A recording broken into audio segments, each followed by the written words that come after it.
Hello, everyone. This is Jeff with Fluent American. We're taking a look at another IELTS writing sample. This time, we're taking a look at a task one for the general test where it's necessary to write a letter.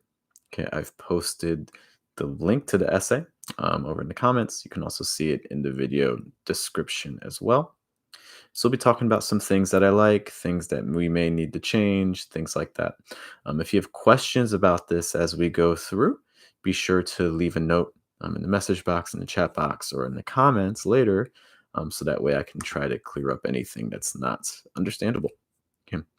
Again, this is going to be for the general test. This is a letter.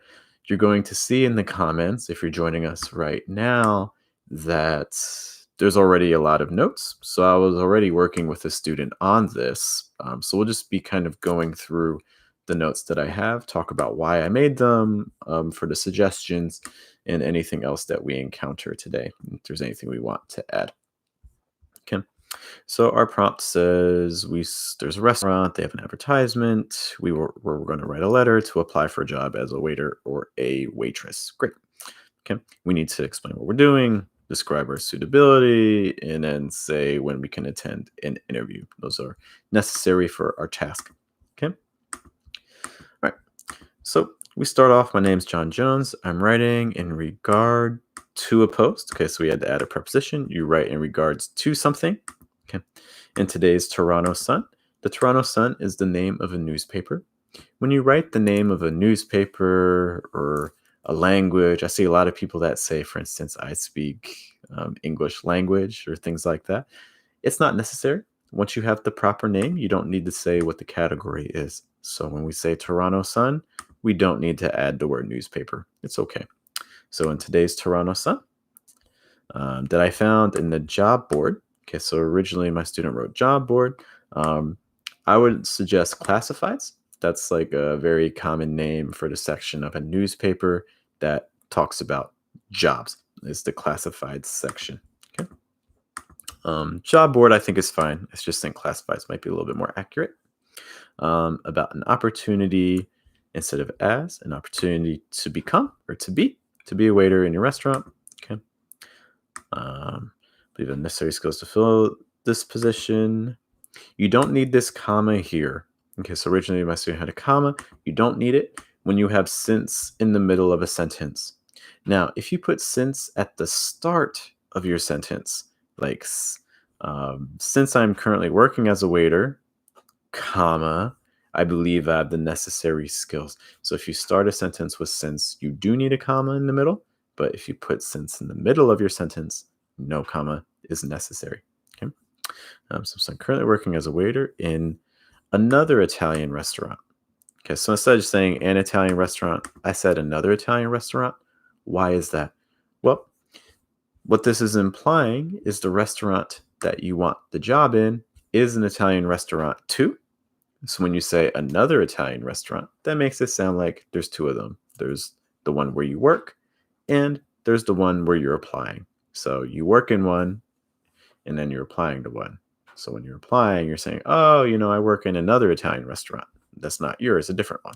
Okay. Instead of located east of downtown. Although it is a small venue, so just again to add a little bit more information, I suggested comparing it to the other restaurant. So I would suggest saying like a smaller venue than yours, so the restaurant you're applying to. Okay, the restaurant's very hectic, and we serve more than 200 guests per night. We made guests plural because there's 200 of them. Okay. Another thing here, so we serve more than 200 guests per night. I really like this detail. When you write these letters for task one, if you're taking the general test, you want to try to provide as specific information as possible. What I tend to see students do is they'll just say, oh, the restaurant's very hectic and crowded. Okay. That doesn't really give the person reading your task an idea of what's happening. So by saying we serve more than 200 guests, now it becomes a lot clearer to the people who are reading this, how many people, how busy is it actually? It gives us an objective number. We can determine as the reader if this is busy or not busy. Okay. This also works if you're applying for jobs like cover letters and things like that. This is something you want to consider. Try to give as specific information as possible. Don't just say, "Oh, I'm a hard worker." You want to prove that. Say, "Oh, during the last week, I worked 2 hours overtime each day. I completed 5 projects this week, whereas my colleagues normally complete only 3." Things like this. It gives a more concrete example. Okay. These are my major notes in terms of grammar and vocab for the first paragraph. Okay. I've been working there for the past 3 years. Therefore, a quick punctuation note about therefore. So if you've used words like therefore or however or nevertheless in the middle of a sentence, typically you're going to need a semicolon and then a comma. So semicolon, therefore, comma, or semicolon, however, comma.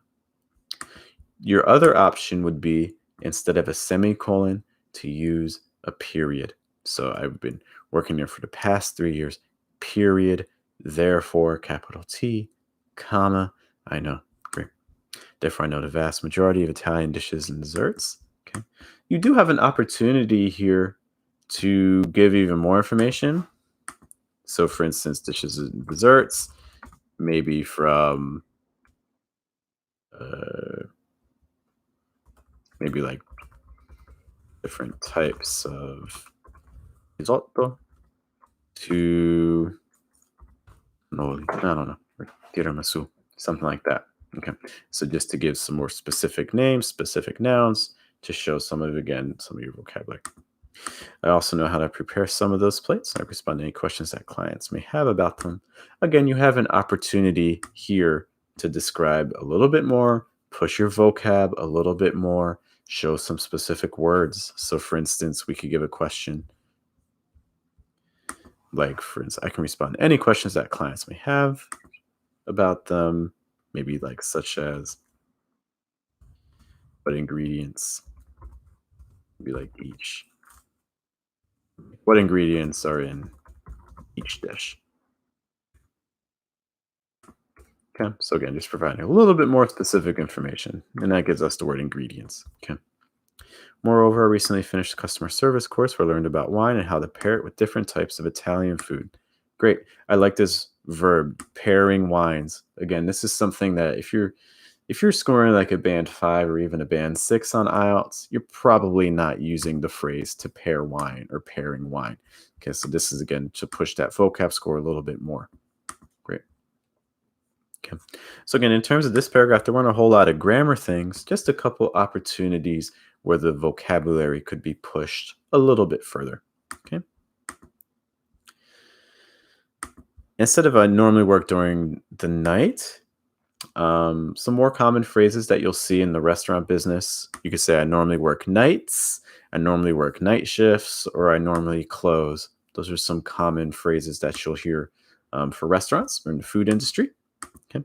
And any restrictions regarding days of the week. Okay. Thus, feel free to call me any day in the morning or afternoon. I'll be more than happy to provide further information instead of through the phone, by phone or email. Okay. Those are common phrases where you will use by, okay, or in person. Great. Um, yep. And beyond that, in terms of the grammar and vocab, I'm not seeing much. Now let's just make sure that we're also doing everything we need to do. Okay, so we need to write a letter, explain what we're currently doing. Okay. So I'm currently working in another restaurant. Okay. Describe that restaurant a little bit. Okay, so you're doing this first part. Describe your suitability. Okay, so you talk about your restaurant experience. And I think that this is probably the strongest bullet point. There's lots of information about the restaurant experience being given. I think that's great. Say when you can attend an interview. Okay. So here you're saying that, oh, I'm pretty flexible. This is probably out of all the bullet points, this is probably one that you could probably expand on slightly more. I would suggest actually maybe giving an additional bit of detail information. So, for instance, maybe you add a point like, oh, the only day I'm not available is maybe like on the 14th of next month. because I have to travel for a wedding or something like that, just to make the information just a little bit more specific. Because right now it's a little bit general. Yeah. But other than that, I think we're really doing a lot of good things here, especially with the edits. I think with the edits, we could be looking at something around a 7 or higher. Without the edits, probably something closer to somewhere around a 6 or 7 would be my guess. All right. That's pretty much all the main comments I have for this essay. Again, if you have something that you didn't understand during this video, or you have something you have a question about, feel free to send me a message or drop a comment, and I'll be happy to explain why. But thank you guys for your time. I'll see you in a future video. You have a good day, a good night, and a good afternoon. Take care.